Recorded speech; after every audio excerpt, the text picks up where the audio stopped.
unpopular opinion about menstruation.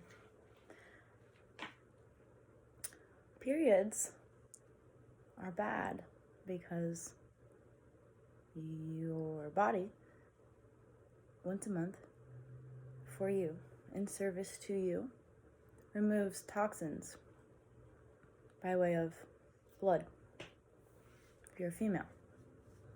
So if you have less toxins in your body, then your body has to work less hard to remove them once a month. So whether those toxins come in the form of metaphysical is even a factor, but physically, if you want to call it genetics, you can.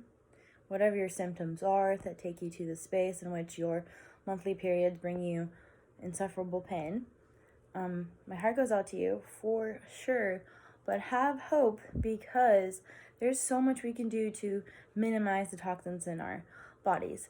And that is a hard message sometimes to hear, because it makes us feel like we have control, and sometimes it's just easier to be like, no, periods are just from hell, and that's it, and they suck, and it sucks to be a woman. Because I would like to switch that narrative to think of it as possibly a really magnificent, wonderful thing that happens to you once a month.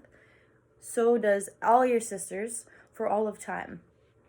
So this menstruation, this shedding, this transformation, this letting go time that happens once a month, because your hormone cycles, this is a fun fact, the hormone cycles of a female physical body, mind you, I don't totally identify the physicality, anatomy to gender identities, but if you have periods, you are going through a hormonal cycle that people with penises go through in their entire life. So once a month you go through that entire hormonal system, while the masculine energy just slowly goes up and then doesn't go down. That's the other thing.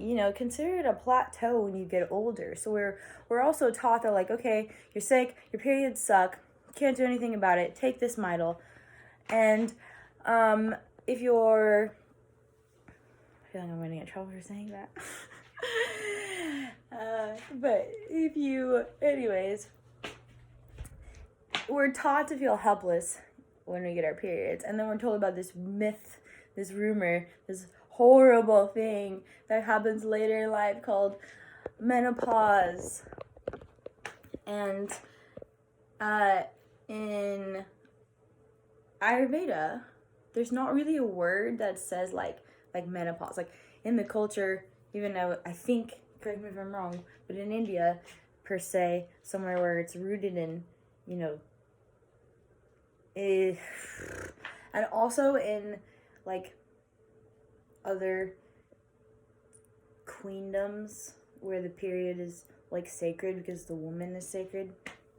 Other versions of this, they're all of time.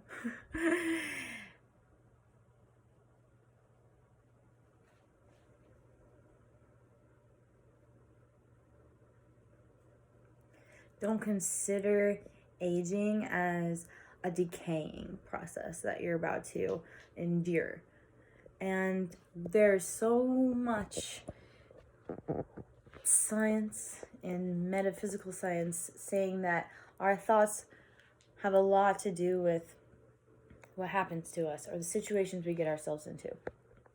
That includes when you're constantly thinking, when I get old, I'm going to start forgetting everything. I'm going to not know when I shit myself, and I can't do anything about it, and I'm going to get really wrinkly, and I'm going to just sit on my porch with a shotgun. That's what I hope.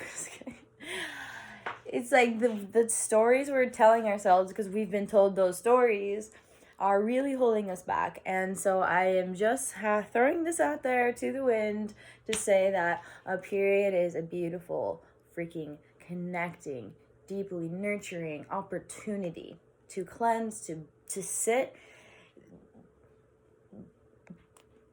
Okay, so in Ayurveda, when you do your period, you're not supposed to do anything, all right? Or the red tent, other indigenous cultures, all the women would just gather at the same time because the period is so freaking smart and connected that if you're around other people, their sisters, they all line up. How convenient. Nature's like, oh yeah, you guys should all go sit by the river together. Here, have it at the same time and go purify and shed and give to nature your blood. It's also so freaking flapping. Like, this is gonna get reviews, but sacred.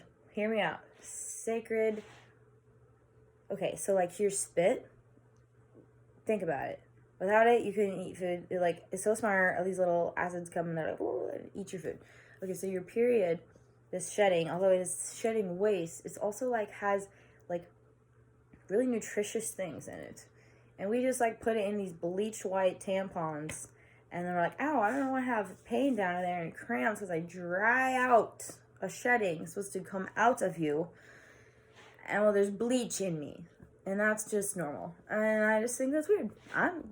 Call me a conspiracy theorist if you want. I think that is weirder than a Duva cup that you don't have to have trash and it's totally clean and doesn't give you cramps because you don't bleach in you.